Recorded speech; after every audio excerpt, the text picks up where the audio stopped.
Okay, maayong hapon sa tanan. Praise God. So, glory to God, no? So, diri at patidjong tugnawa karon nami sa 4.4 degrees Celsius.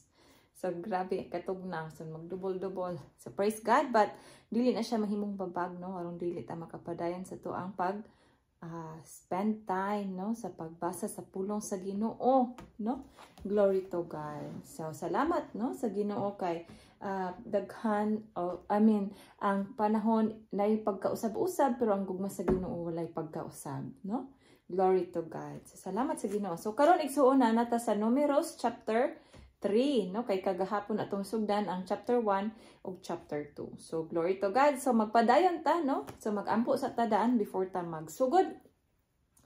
Hallelujah! Dalaygon og mahimayaon na mga Dios. Salamat kaayo, Lord, ninitak naa sa kahaponon nga imong yatag kanamo, Lord. God, salamat nga despite sa katugnaw sa gawas, Lord, imong gyapon ning gitagaan, Ginoo, o kana bang kahigayunan, Lord, no, nga makalingkod, makapang hinuklog, Lord, sa imong mga pulong. Og salamat, Ginoo, nga naa ka kanunay nagapahinumdum kanamo. Balang espiritu ikaw mong gina-welcome, ginaawhag kanamo, Lord, nga mamuhat sa mga matag usa ka kasing-kasing og hunahuna.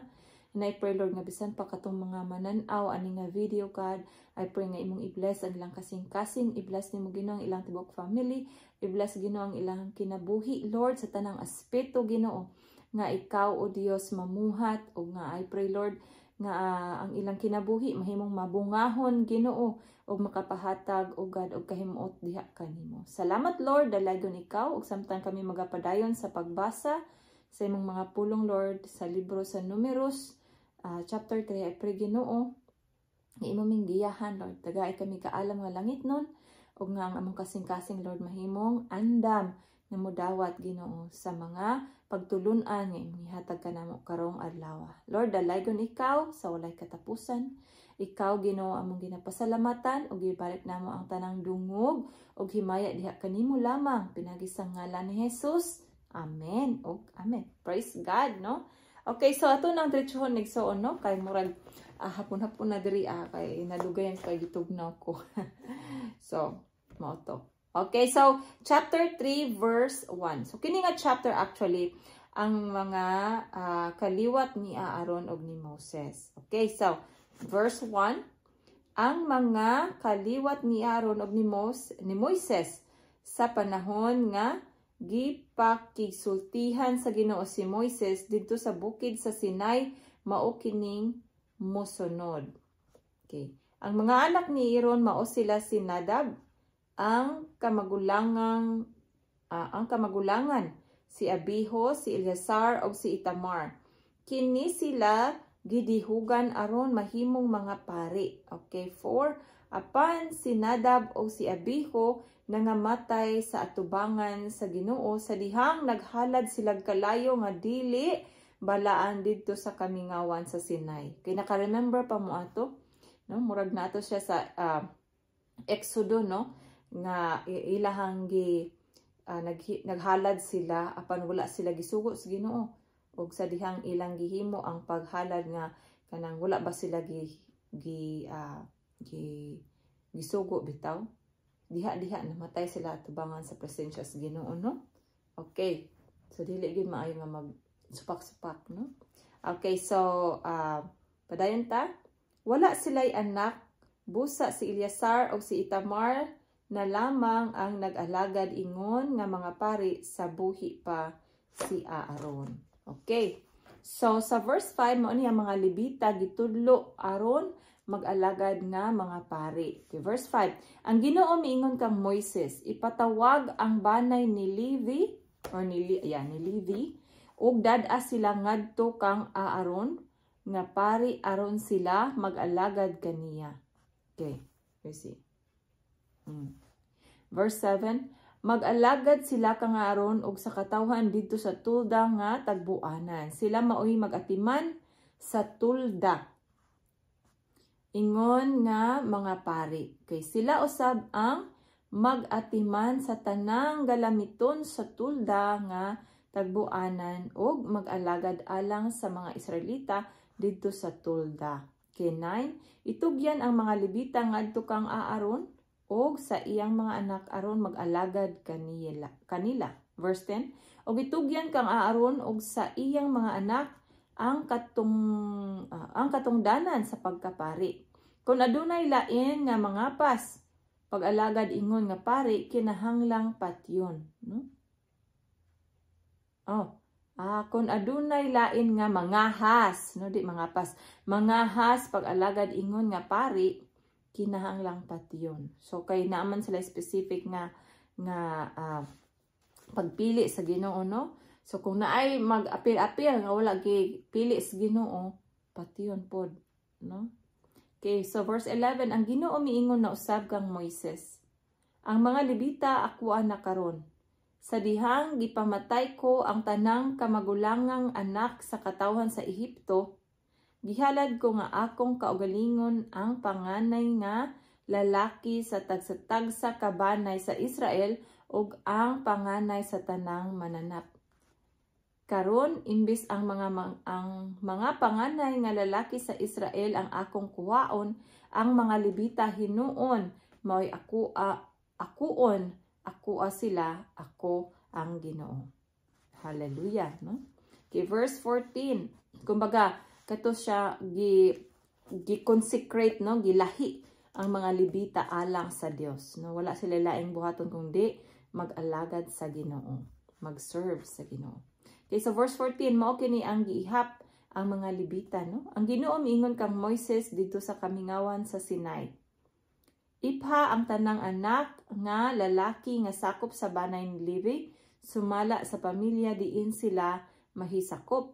Kadtong nagpanuigon og usa ka bulan og pataas, kinahanglang ilakip pag-ihap. Busa giihap sila ni Moises, sumala sa sugo sa Ginoo. Ang mga anak ni Levi mao sila si Gerson, si Kohat, og si Merari. Ang mga anak ni Gerson mao si Libni og si Simei or si Simei. Okay, Simei. Ang mga anak ni Kohat mao si Amram, si Isar, si Hebron og si Uziel. Okay, verse 20, ang mga anak ni Merari mao si Mahel. Okay, Mahel. Og si Musi. Mao kini sila ang mga kaliwat ni Levi sumala sa ilang tagsa-tagsa ka pamilya. 21. Kaliwat ni Gerson ang mga sakop sa banay ni Libni og ni Simei. Ang tanan nga lalaki nga nagpanuigon gikan sa usa ka bulan ug pataas miabot og 7,500 ka tawo. So daghan-daghan pud sila, no, nga giasan nga mahimong pari. Kay bisan ang gagmay pa karang baby pa, isa pa ko bulan, giapil na siya ihap para padayon ang ilang pag-serve sa Ginoo. Okay, patigulang na uban, mamatay, kato na pong nagsunod nga banay ang sunod generation na pud ang puli og serve. Kay 22, adto sila magkampo luyo sa tulda sa kasadpang bahin, og si Eliasaph nga anak ni Lael maoy pangulo sa mga kaliwat ni Gerson. Sila maoy mag-atiman sa tulda og sa salimbong niini sa tabil sa pultahan sa tulda nga tagbuanan ug sa mga tabil sa hawanan. 26. Lakip niini ang tabil sa pultahan sa hawanan nga naglibot sa tulda ug sa halaran. Sila usab ang mag-atiman sa mga higot niini. 27. Kaliwat ni Kuhat ang mga banay ni Amram, ni Izar, ni Hebron og ni Uziel. Silang tanang 8,600 ka mga lalaki nga nagpanuigon gikan sa usa ka bulan og pataas. Sila ang nag-alagad sa dapit nga balaan. Ang mga kaliwat ni Kuhat adto magkampo sa habagatang bahin sa tulda. Verse 30. Og si Elisaphan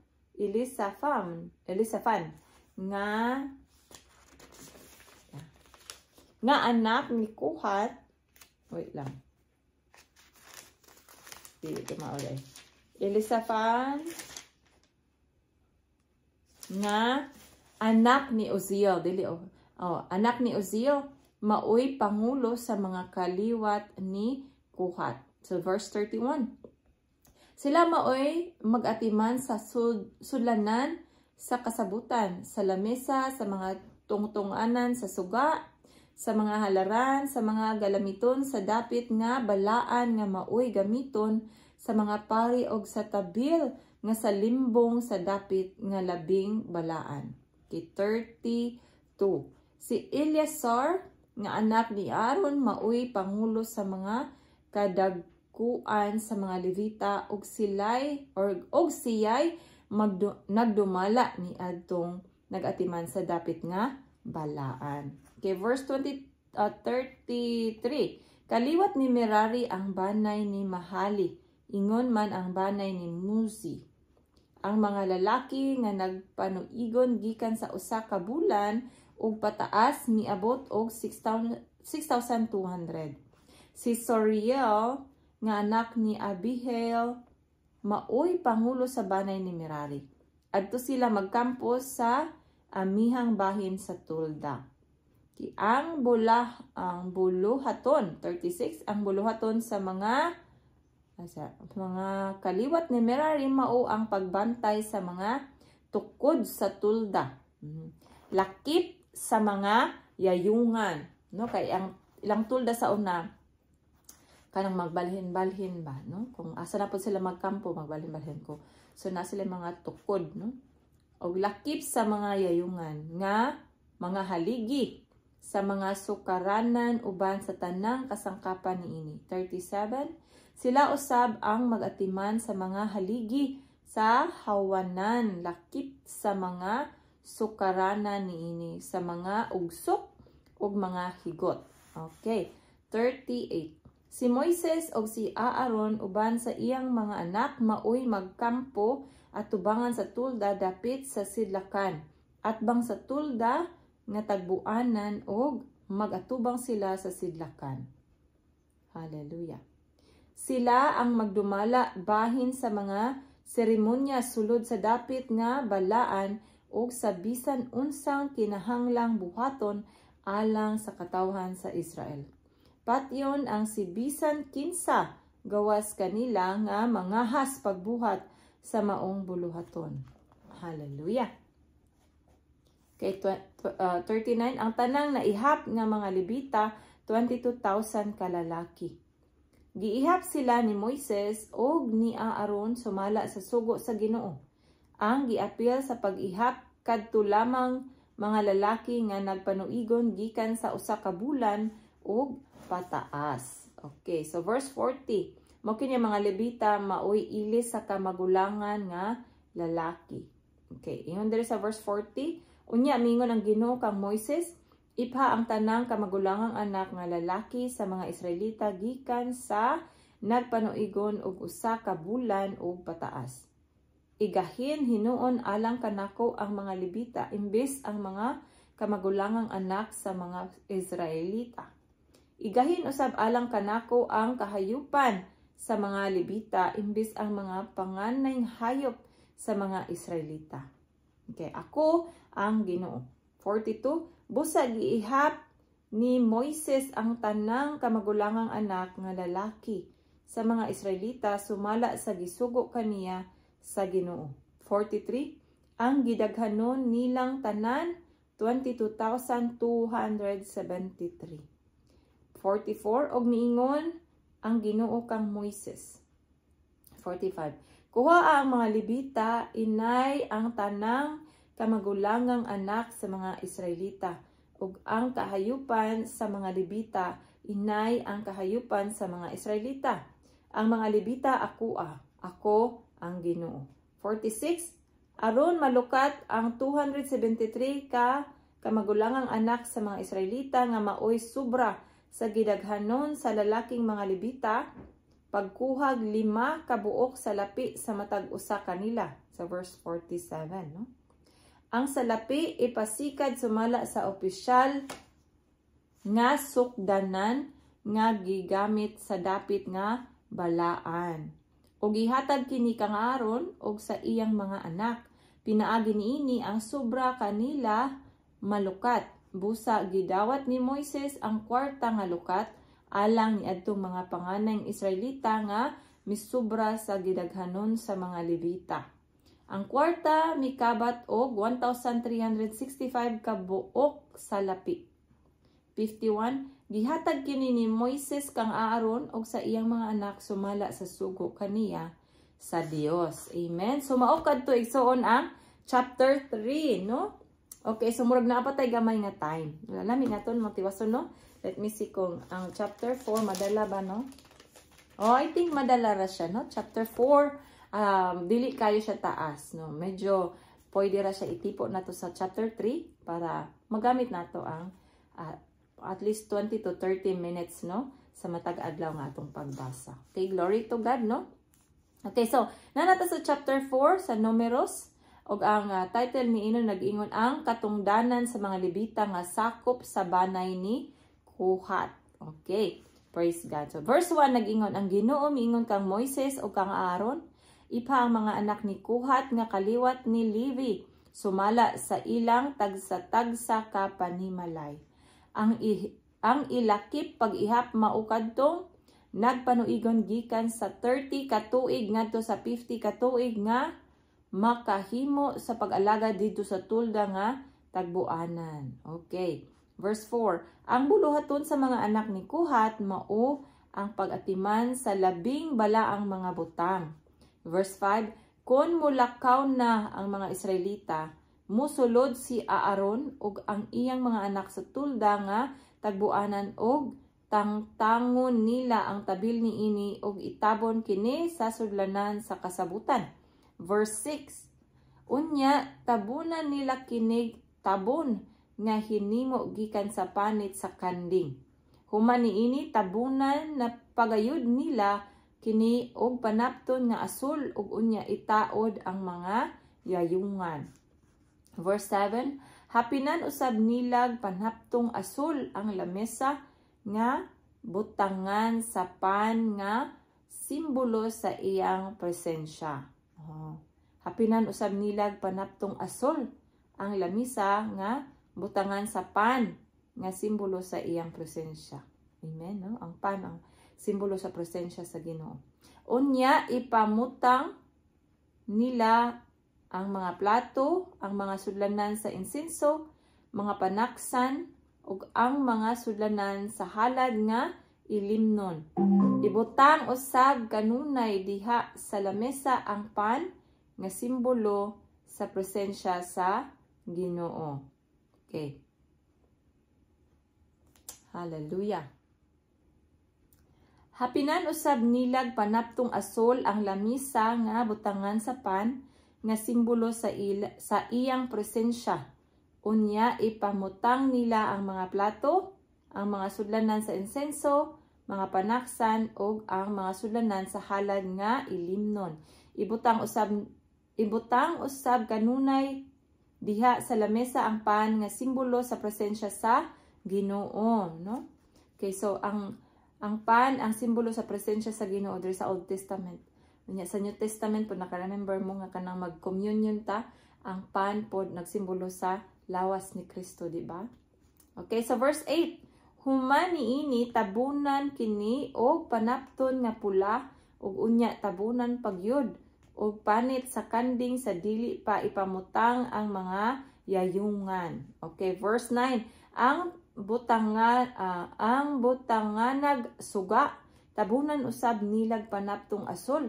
Lakip ang mga suga niini. Ang mga igpapalong og ang mga sudlanan sa agiw og lana. Puston usab nila kini og panit sa kanding og unya ibutang sa yayungan. Okay, verse 11. Hapinan usab nilag panaptong asol ang bulawang halaran og tabunan kini og panit sa kanding og unya ibutang ang mga yayungan niini. Verse 12. Og kuhaon nila ang tanang galamiton sa pag-alagad nga gigamit diha sa balaan nga dapit ug puston kini sa panapton nga asol ug unya tabunag panit sa kanding. Tapos niini ibutang kini sa yayungan. Verse 13, unya kuhaan nilag agiw ang halaran ug hapinan nila kinig panaptong tapol. Kay 14, unya ibutang nila kini or unya ibutang nila diha niini ang tanang galamiton sa halaran nga gigamit sa pagsimba. Ang sanggaanan sa baga, ang mga tinidor, ang mga pala ug ang mga planggana. Tabunan nila kinigpanit sa kanding ug ibalhog, ug ibalhog nila ang mga yayungan niini. 15, human matabuni ni Aaron ug sa iyang mga anak ang sanktuaryo ug ang mga galamiton niini ug sa dihang andam na ang katawhan sa pagpanglakaw, manuol ang mga anak ni Kuhat aron pagyayong niini. Okay. Apan kinahanglan nga dili nila hikapon ang mga sagradong mga butang aron dili sila mga matay. So kung asa tong gi-assign nila nga ilang gunitan, didto ra jud sila mogunit, no? Kay kung magpataka sila kanang hikap sa mao nga kanang tulda, no? Kay naay mga sagradong mga butang nasa sulod, no? Kung makahikap sila sa sagradong butang, ingon diri mamatay sila, no? So dili sila pahikapon aron di sila mga matay.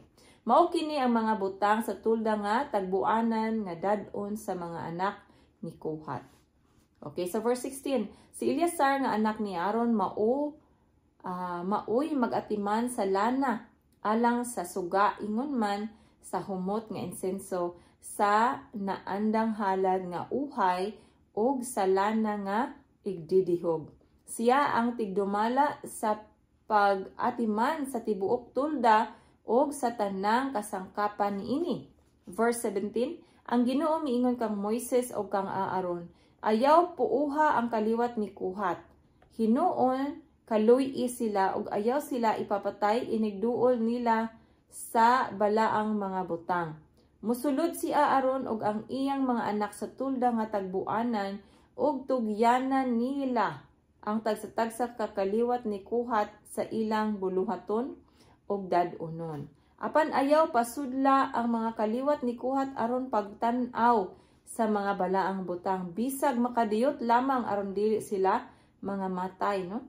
So si Aaron raw iyang anak ang pwede mosulod sa tulda, no? Kay kung ilang pakuyogon tong mualsa lang, bisan sa makadiyot mamatay sila, no?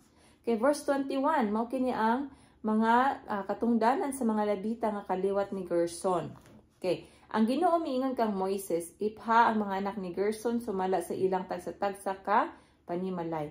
23, kadturang nagpanuigon gikan sa 30 ngadto sa 50 ka tuig nga mahimong makaalagad didto sa tulda nga tagbuanan ang ilakip pag-ihap. Kay 24, ang ilang buluhaton mao kini. 25, sila'y magdala sa mga tabil sa tulda, ingon man sa tulda nga tagbuanan uban sa tabon niini. Dadon usab nila ang tabon nga hinimo gikan sa panit sa kanding, nga gitabon sa tabon sa tulda nga tagbuanan. Ang tabil sa pultahan niini, 26, ingon man ang mga tabil sa hawanan. Ang tabil sa pultahan sa hawanan nga naglibot sa tulda sa halaran ug ang mga higot niini lakip ang tanang galamiton nga apil niini. 27, si Aaron ug ang iyang mga anak maoy mangulo sa kaliwat ni Gerson ug ikaw maoy maghalad kanila sa tanan nilang dad-unon.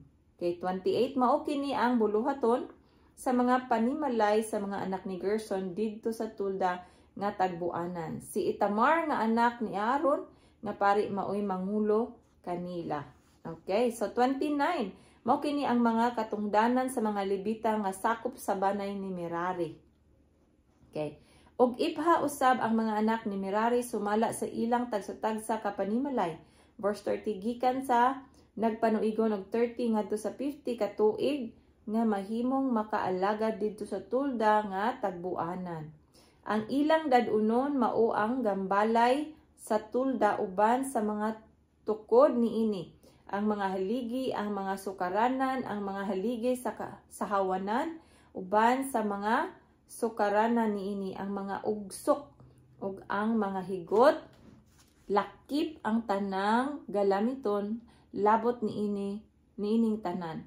Okay, lapod-apod kanila ang ilang dadunon. 33, mao kini ang buluhaton sa mga anak ni Merari dito sa tulda nga tagbuanan, og si Itamar nga anak sa pari nga si Aaron maoy magdumala kanila. So na sila mga leader nga ibutang, no, sa ilahang grupo-grupo. Okay.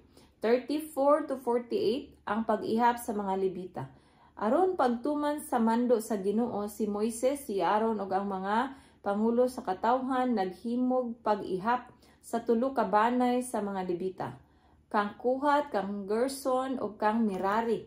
Gihimo nila kini pinaagi sa matag panimalay ug gilista ang tanang lalaki nga nagpanuigon gikan sa 30 ngadto sa 50 ka tuig nga makahimo sa pagtrabaho sa tulda nga tagbuanan. Okay, sa banay ni Kuhat adunay 2,750. Sa banay ni Gerson 2,630 ug sa banay ni Merari 3,200.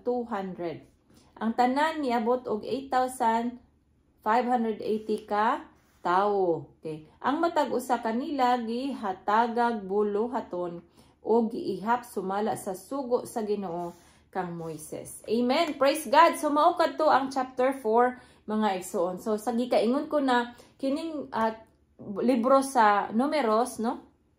Daghan kay tag numbers ma-encounter diri og atuan na nang nasugdan kagahapon sa 1 and 2 nya karon sa 3 and 4 daghan gyapon tag numbers nga atong nagian, no, mga pag-ihap sa mga katawhan sa Ginoo. Sa mga Israelita karon giihap ang mga Levita, no, nga nagpanuigon og 30 hangtod 50 ang pwede nga mag-alagad sa Ginoo or mo trabaho dito sa tulda nga tagbuanan. Og matag usa kanila gi-assign, no, gi-assign sa paghimo og mga buluhaton.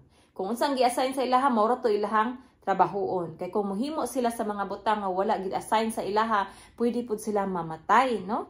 So gikinahanglan gyud nga mahimo silang kanang attentive sa kung unsa ang gisugo sa Ginoo ngadto kanila pinaagi kang Moses o kang Aaron, no? Hallelujah. So salamat kay igsoon nga hangtod karon na pakadiha, no? Dalaygon ang Dios og atong ipadayon sa sunod higayon ang uban pang mga chapter. So karong adlaw atong nahuman ang chapter 3 og chapter 4. Dalaygon ang Dios sa walay katapusan hangtod sa sunod higayon igsoon.